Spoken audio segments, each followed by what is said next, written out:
Well, good morning or good afternoon, Steelers fans, and welcome to our first edition of the Point After on Stream Punk Entertainment. Steelers with a 27-14 win over the Browns. This is the Pittsburgh Steelers post game show. Joining me is my co-host Edward and Trace. Good afternoon, gentlemen. Afternoon, William. Afternoon, Trace. Hi, Bill. Hi, Eddie. Well, I know this is probably going to really pain Ed to hear this, but what a time to be a Steelers fan, I must say. I saw that look, 27-14, win over the Browns.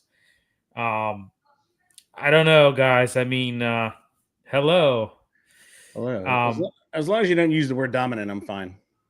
Because that's well. We don't use the word dominant, Edward. We use the word dominant. It's two syllables. You shouldn't use either one. Dominant win. Never seen a game in my life like this. Truly. Never seen a game like that. Well, you don't understand football too much. It's okay. First football but there was another dominant win. 1975. I've never seen a game like this in my entire football life, and I can say that honestly, going through my mental Rolodex. Go ahead, William. Okay, no, go ahead. Ed, elaborate on that. Let's. What stuck out to you in this game? First and foremost, because we know you have an issue with the Steelers. Let's hear it. Here's what stuck out of my. Here's what got in my crawl. If I were a Steeler fan, Joey Porter Jr. needs to leave somehow. William had a great idea. I'm not going to announce what he had, but he had a great idea. He is simply he's just very bad. He is very bad. I'm with you. Very immature. I'm with you. Hey, six penalties last week. 4 of them were accepted. Gets a personal foul call on him this week in a pivotal drive, mind you. This guy he's a detriment to this team. I totally agree. This guy is a liability instead of an asset. And as I called you during halftime, I said I would. If I was Mike Tomlin, I would bench this guy indefinitely. He would be on the bench right now. Because honestly, the juice is not worth the squeeze at this point. Well, who are you going to put in his place? Well, I tell you what, I would throw Cam Sutton in there in a heartbeat. That's not a bad idea because I would think the same. But at the same time, Billy, remember, this defense is not built on cornerbacks. Our corners do not need to be good. It's our edge rushers that need to be good. Corners just need to be serviceable. So if he would just keep his hands to himself, we'd be halfway there already.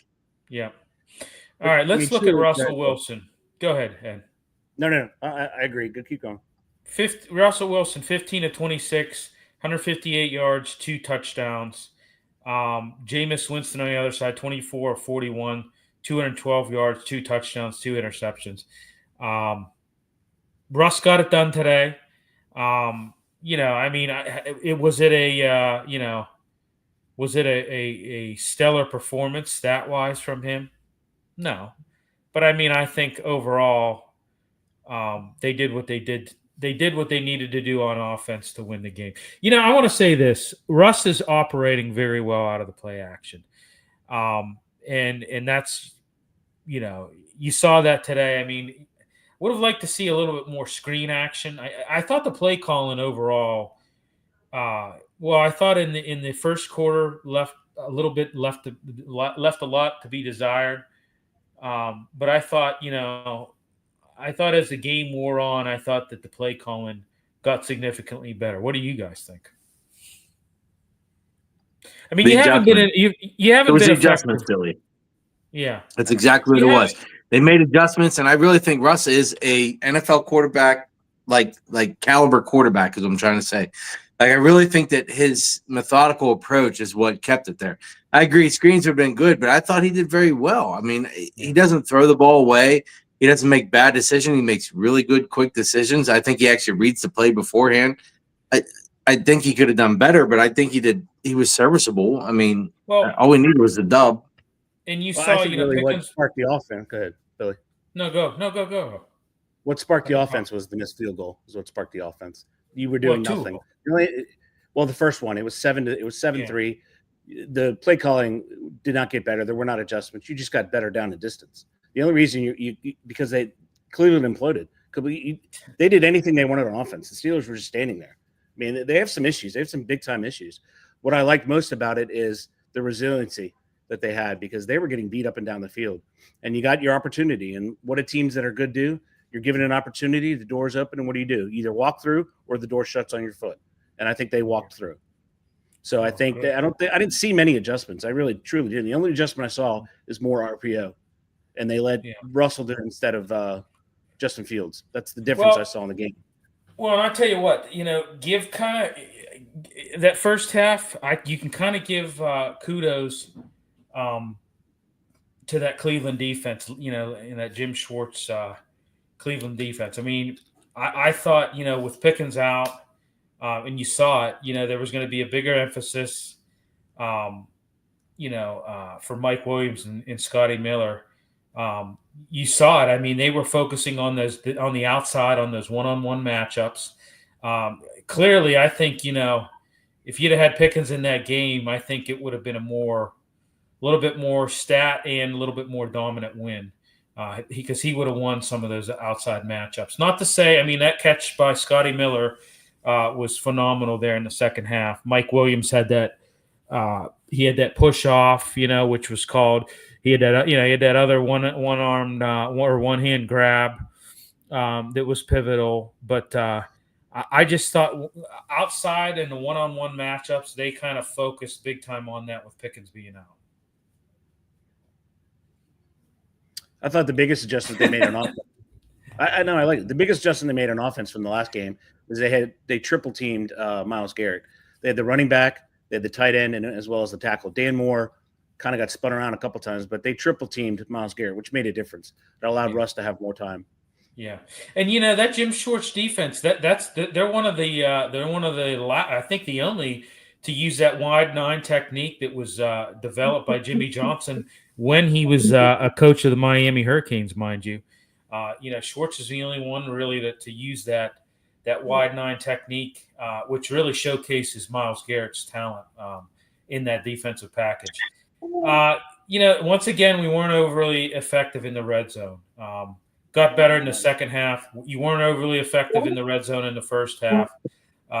It's kind of been something that's kind of been the Achilles heel for the Steelers.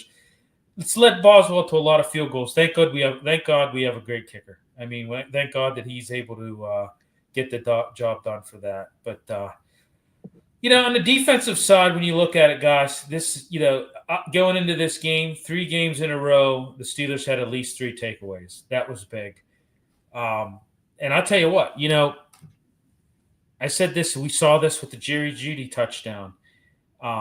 If Winston gets out of the pocket, he's dangerous. He has great vision. And like I said, you saw it on that TD pass to Jerry Jeudy. But I think in the second half they made the adjustments on defense, and they kind of played. They kind of contained them a lot better, I thought. What do you guys think? I thought he was contained most of the game. Like Winston, he can totally throw that ball around if he wants to. And for whatever reason, I looked at my brothers before the game started. Said there's going to be 2 picks today. And that'll be a difference of the game. And Benton had one of them. I thought that was awesome. Like he just right out of the air, right down, like rolling around like a big dude, just grabbed the ball. That was fantastic. I just think that Winston is the variable that cost them the game, even though he's a very positive influence on them. I just think that that quarterback did not have it today, and that's the difference of us being able to do some things against them. Speaking about that interception, I've never seen a quarterback try to do a jump pass on a screenplay. You go back and look at it. Yeah. He jumped in the air to try. Right. I don't know what he was thinking, that he could maybe jump higher than people and throw the ball. It was a wretched play. What it really was, it was a defensive 95 being disciplined in his lane. He knew not to rush, and he came down the line. Just all he did was run straight down the line. And I watched him run, and the ball was right there. And it was a great play by him. But I've never seen a quarterback do a jump pass for a screen. Yeah, wow. That was Benton. That was a big interception.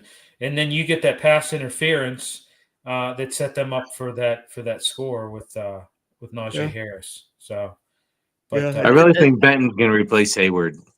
I know we talked this over the past couple of years. I think that he is going to be able to do that. The other thing I wrote down is why is Najee Harris jumping? He did that jump stuff again. Well, I don't know. Hey, I'm gonna tell a you lot of athletes do that these days. It was funny. It was Yeah, funny. It was funny that Tony Romo said, he said that's a lot of time for a 2-yard gain, and I agree. Like it's like, I mean, it's like he gets the ball and he's hit in the backfield by 3 guys. He bounces off of them. He goes back 19 yards. He runs to the other side of the field. He gets hit by 2 more guys. He runs to the other side of the field. He gets hit by 2 more guys. He decides to go up the middle and gets a 2-yard gain. In that amount of time, a minute and 6 seconds came off the clock. I mean, it's just like, Oh yeah. Well, we didn't question Gale Sayers, Jim Brown, or Sweetness whenever they did it too. So because they were, they were. Well, this young man is giving his all. I'm not going to take away from that. So he ran the ball for a minute and 6 seconds for us. I swear to God, they're still sacrificing. They're still calling the wrong place for him. Why are you doing a toss sweep to Najee Harris? That's right. why Up the middle. Yes, hey, we talked about this with Tim Morley. We talked about this with Tim over Morley. and over again. Yeah. Don't do the sideline to sideline. Yeah. Go up the middle. Go up the middle with the guy. And that's an adjustment they haven't made all year. He cannot do that play. Just simply can't do that play. Which is baffling because we dominate up the middle. Yeah. But they don't use him. They use the other guy.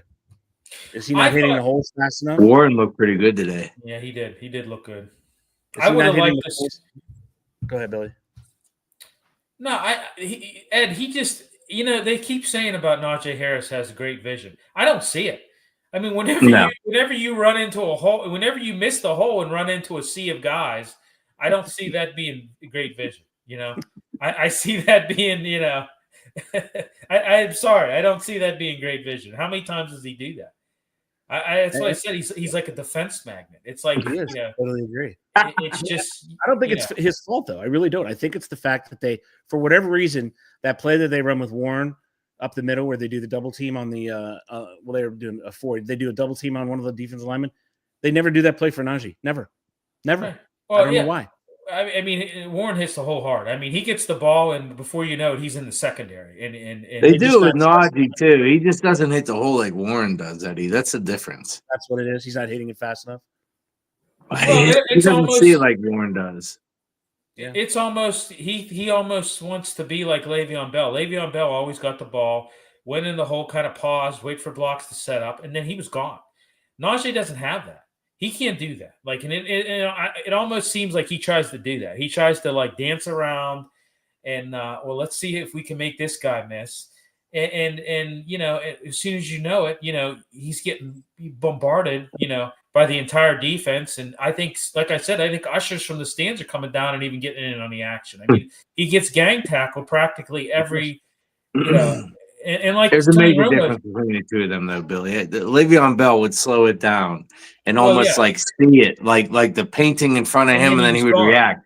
Whereas Najee like shows up and he panics. He's like, okay, everybody fake out to this and fake out to that, and we'll see what happens here. And it's totally different. Yeah. There's a lot that goes on. There's a lot that goes on every time he carries the ball.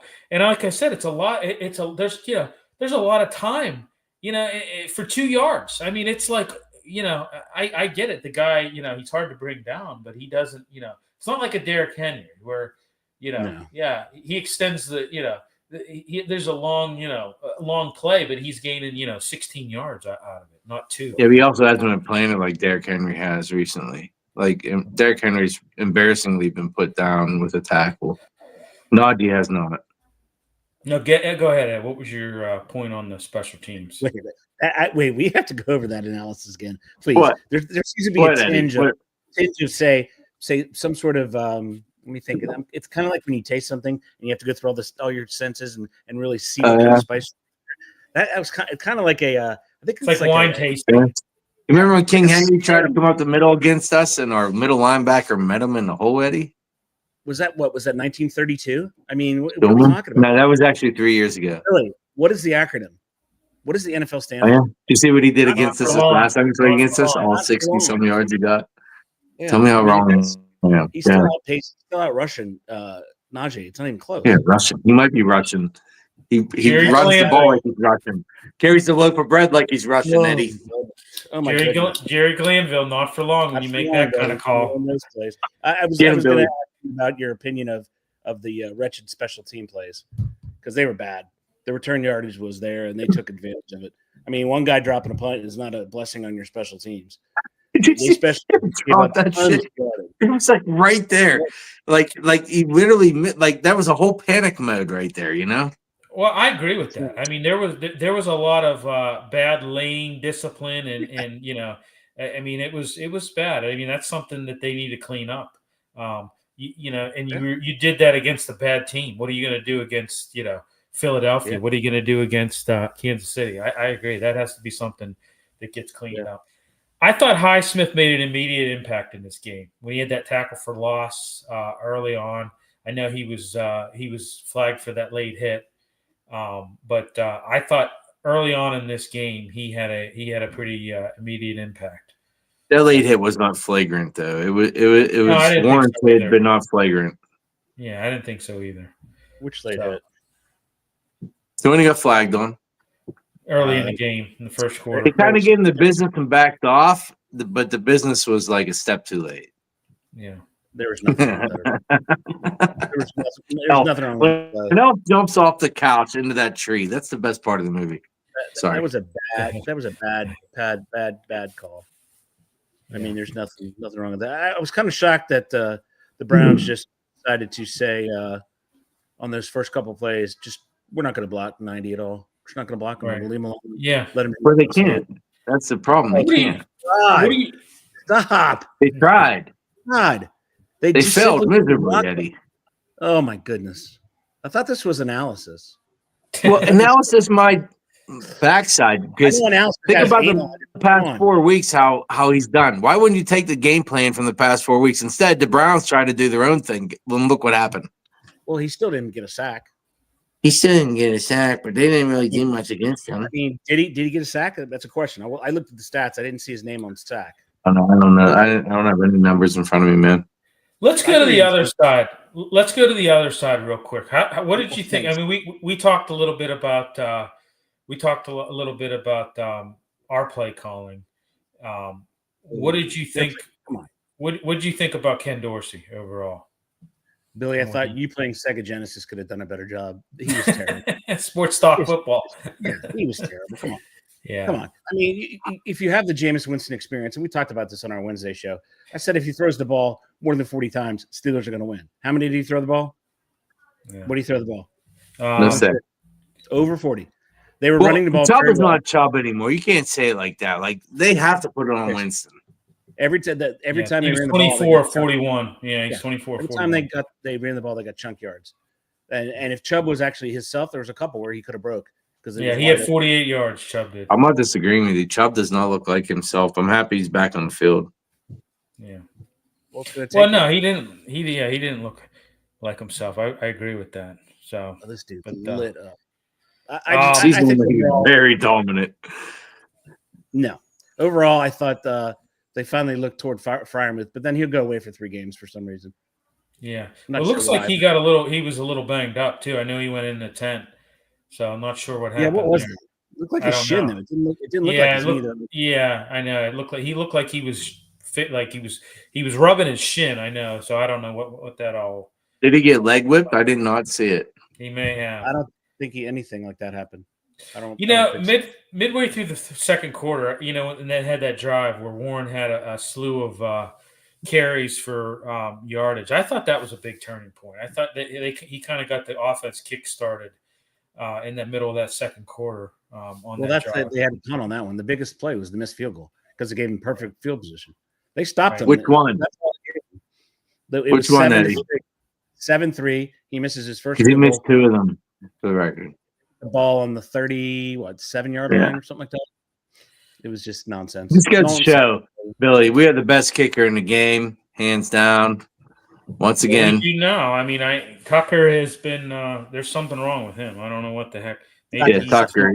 It's wearing purple. That's what's wrong with him. Oh, the Raven. Spice again. I'm getting that spice. I don't know what it is. Very scary Ravens. I think it's when you look at it. They had 120 yards rushing between Najee, Jalen, Russell, Cordell Patterson. I tell you what, they couldn't stop us. Yeah, I tell you what though, that Patterson fumble for a lot, was bad, and Pierre luckily bailed him out with that interception. But that was bailed bad. out. Jameis bailed him out. Come on. Well, I mean, yeah, he was out of position. He was wide open. He had receivers wide open all day. The problem is you have to embrace the Jameis Winston experience.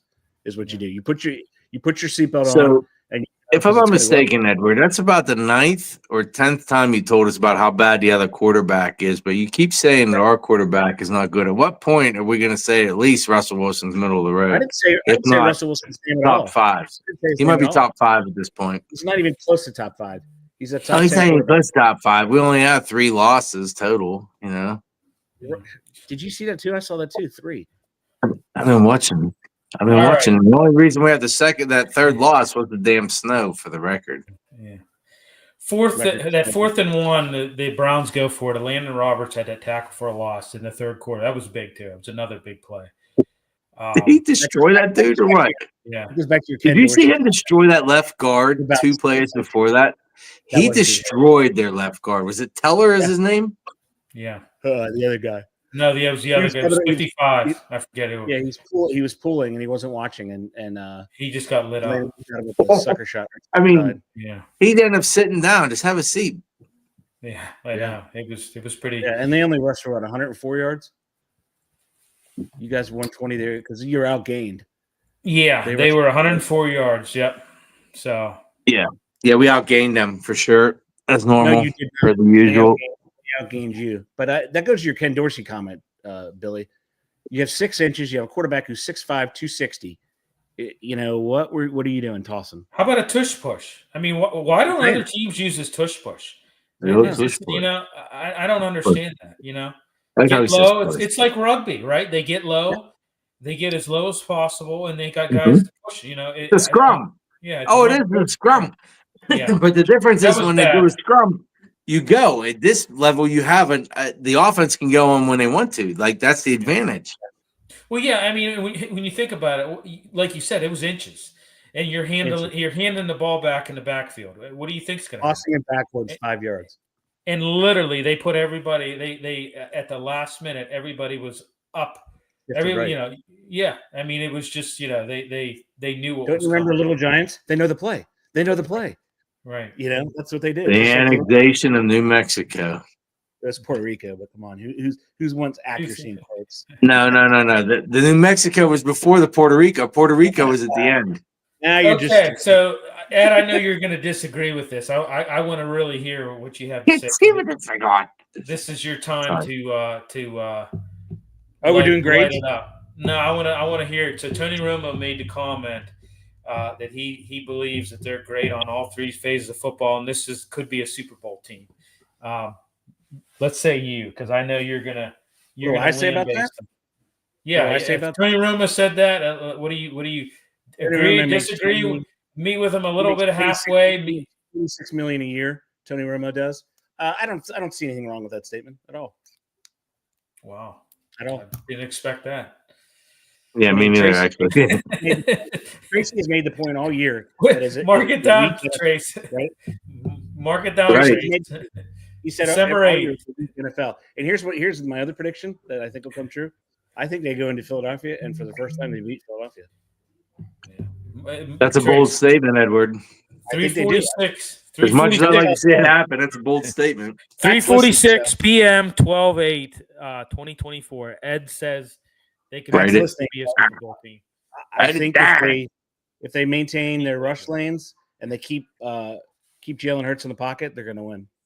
How are they going to stop the push? I'm going to look for planes to start falling out of the sky here. Trace, the push tush only works if you're down in distances in favor, right? So I don't think they let him get in there. All you have to do is rush him normally. Same thing you do with Russ. If you maintain your rush lane, the push tush. Bush tush. If you leave Russ in the pocket, nothing's going to happen. He's too small. He hit a ball off his freaking lineman's head. Yeah, because he's so short. Well, the problem is Benton intercepted a ball right at the line of scrimmage today. Their quarterback is taller than ours, and we intercepted the ball. What the hell is the difference?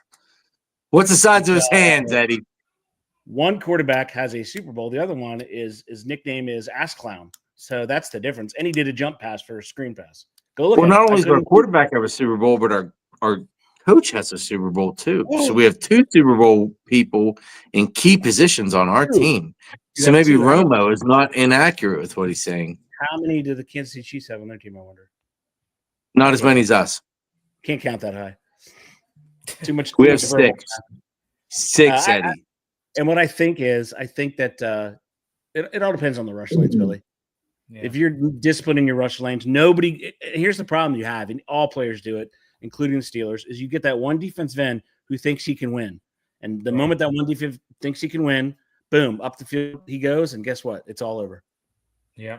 You can't allow Jalen Hurts to get out of the pocket. Right. With that, Billy. Yeah. 10-3. Do they have to win another game to make the playoffs? No. Well, no. But I really think that they need to.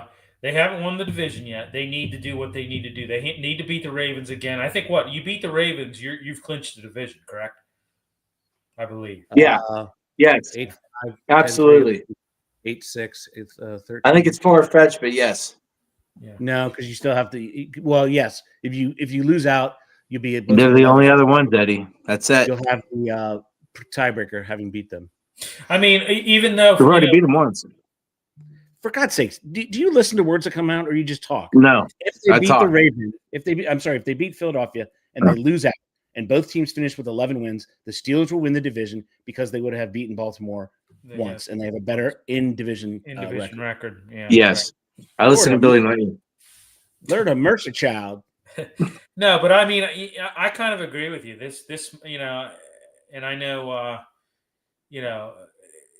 it's Philly's going to be tough, but I don't know. I mean, Ed, you think that they could go into Philly and win? I'm not as sold on Jalen Hurts as Pat is. Neither are you, Billy, and I know that for a fact. Yeah. I don't think that he can sit in a pocket and win a game. I just don't think he can.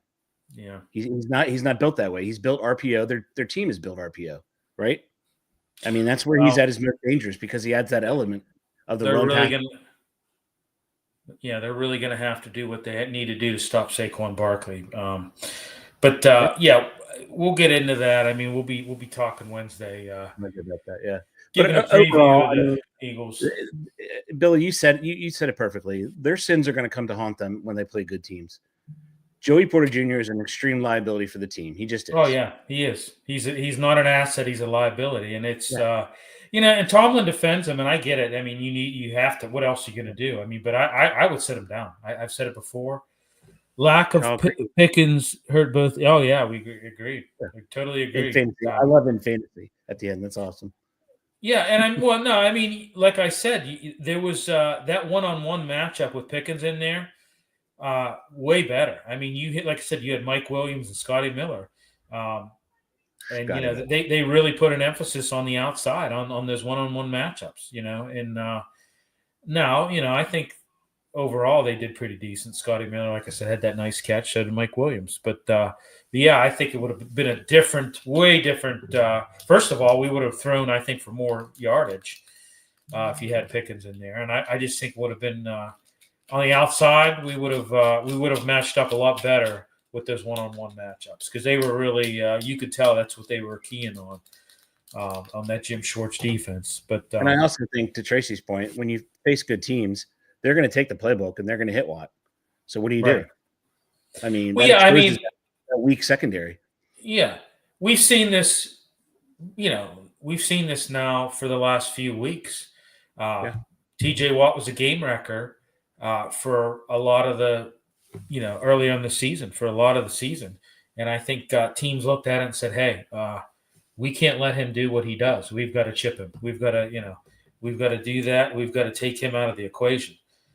Who cares if more guys are going to be free to roam on that defense? Who cares? We need to take away the game wrecker. And that, as a lot of teams have done that. Cleveland, I don't think, I don't know. They didn't do a good job, today. I mean, they did okay. Don't get me wrong, they did okay, but I mean, the reason they also didn't throw there is because Steelers dedicated 3 people to Myles Garrett.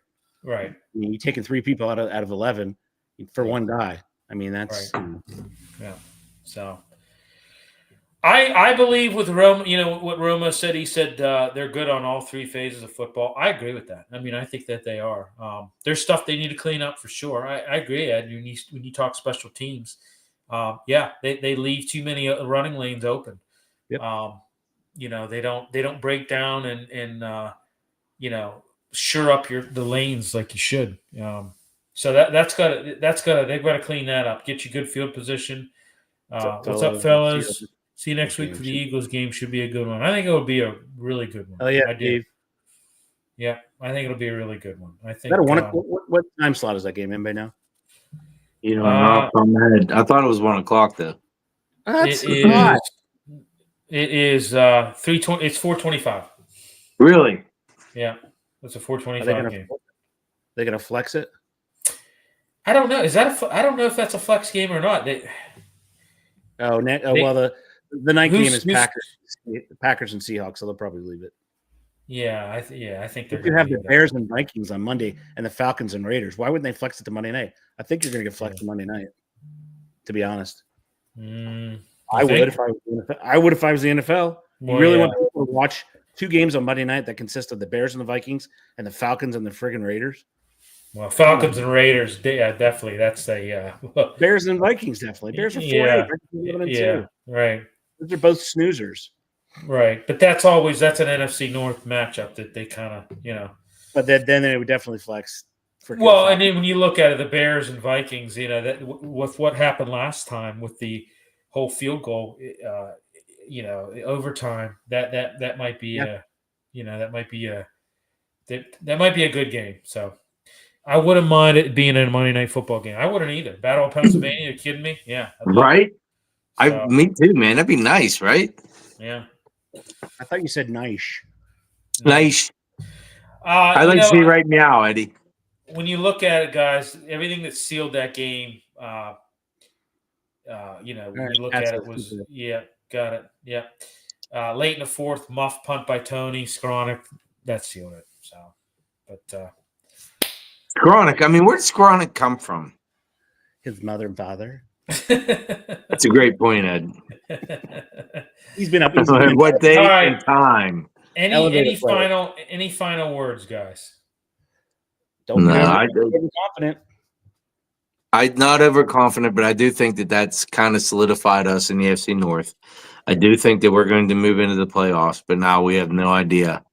Are they going to move in and save themselves, or are they going to move in and actually be able to do something here? Sorry. I have a question. Go ahead, Ed. What happens? I'll be Dan Patrick calling on the Danettes. Go ahead, Ed. What happens if they go 10-7? Well, they make the playoffs, and Tomlin has a winning season. Everybody praises them and whatnot, and they don't change anything. Maybe they sign the quarterback again. That's what happens. I don't see that happening. I know it's 3 games in 10 days, but I just don't see that happening. And Billy, if you're also listening to the broadcast, their biggest question was not this year. Their biggest question: what do you do next year? Nobody's under contract, right? Which is what I'm saying. That's right. We'll figure that out next season as we're 10-3 right now. Maybe we'll worry about next season. All right, just saying. All right, everybody. Well, I think that about does it. Hope you enjoyed our first show. First show of many. So, yep, we're happy to be a part of Stream Punk Entertainment. Glad that they let us come aboard. We're very happy with that. But yeah, I mean, we got a big one next week. We'll be covering that Steelers and Eagles. 425. But yeah, see you later. Thanks everybody for tuning in. We'll talk to you next week. Don't fall for the video on the tailpipe there, Darcy.